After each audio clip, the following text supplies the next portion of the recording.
Rumors began as whispers.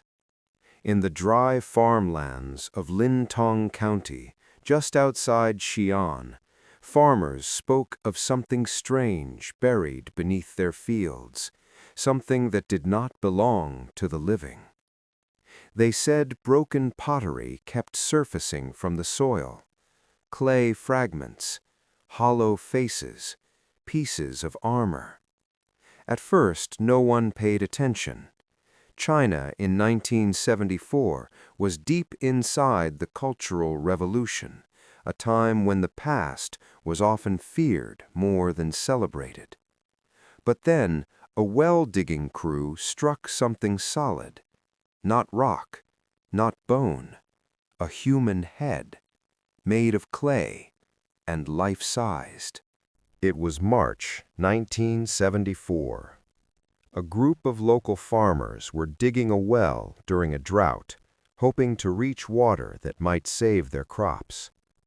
Among them was a villager later remembered by history, Yang Jifa. As their shovels cut deeper into the hardened earth, the ground began to change.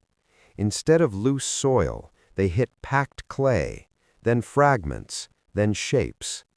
One man uncovered what looked like a face. Another found a torso. Soon the pit was filled with shattered bodies, warriors frozen in time, buried for over 2,000 years. Alarmed and confused, the farmers reported the discovery to local authorities. No one yet understood what they had awakened. When the provincial archaeological team arrived, they expected minor pottery remains. What they found instead defied belief. As they carefully brushed away soil, full human figures began emerging. Life-sized soldiers, standing in formation, each face unique, each expression different. Some stern, some youthful, some battle-hardened. Armor plates overlapped with precise detail. Hands gripped invisible weapons long decayed. It wasn't a burial, it was an army, frozen mid-deployment beneath the earth. And this was only the edge. Excavation widened, then deepened. And what emerged stunned the world. 3 massive pits lay underground, each meticulously organized like a military formation. Infantry lined the front, archers positioned behind, chariots stood ready, cavalry units flanked the sides. Horses, sculpted with muscular realism, waited as if seconds from command. The scale became overwhelming. Thousands of soldiers, dozens of chariots, war horses, bronze weapons, lacquered armor. Every figure individually crafted. No duplicates. It was not symbolic, it was strategic. A complete imperial war machine built for the afterlife. The army guarded a tomb, a colossal burial mound nearby. It belonged to Qin Shi Huang, the first emperor to unify China in 221 BCE, a ruler obsessed with immortality. He standardized currency, writing, and measurements. He built vast roads and began the Great Wall. But he also feared death relentlessly. Historical records describe a man who sought eternal life through alchemy, mercury, and secret elixirs. So when he died, he ordered an empire to follow him underground. Not metaphorically, literally. When the warriors first emerged, they were not the dull clay figures we see today. They were vibrant, painted in brilliant reds, blues, purples, and blacks. Armor gleamed with lacquer finish. But exposure to modern air proved catastrophic. Within seconds of excavation, pigments curled, flaked, and disintegrated.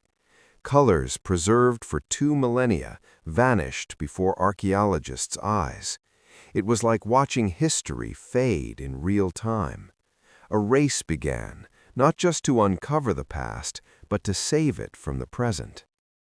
Bronze swords and spearheads were unearthed alongside the soldiers. To scholars' shock, many weapons remained razor-sharp. Some were coated with chromium oxide, an anti-corrosion treatment thought to be modern. Had ancient Qin metallurgists mastered preservation techniques centuries ahead of their time? The discovery rewrote assumptions about ancient Chinese technology. This army wasn't just artistic, it was industrial. But the greatest mystery lies untouched. Beneath the massive earthen mound, still unexcavated, rests the emperor's central tomb. Ancient historian Sima Qian described it in chilling detail. Rivers of flowing mercury, mechanical crossbow traps, a ceiling mapped with stars, treasure beyond measure. For centuries, many dismissed these accounts as exaggeration, until soil tests revealed something startling: abnormally high mercury concentrations above the mound. Scientific evidence supporting ancient texts. What lies inside may still be intact, or lethally toxic. And so a debate emerged. Why not open the tomb? Some accused authorities of hiding treasure. Others claimed political secrets lay buried. But archaeologists argued something else. The tomb is too fragile. Wooden structures have likely collapsed. Lacquer, silk, and pigments would disintegrate instantly if exposed. Open it too soon, and the past would be destroyed forever. So the decision was made: leave it sealed, preserved in darkness. The Terracotta Army became one of the greatest archaeological discoveries of the 20th century. Recognized as a World Heritage Site in 1987. Millions now walk the museum halls above the pits. Yet beneath the hill, silence remains. An emperor still guarded, an army still standing watch, and a tomb the world has never seen. If there is a conspiracy, it is not of theft, but of restraint, a deliberate choice to let history sleep until humanity is ready to wake it without destroying it.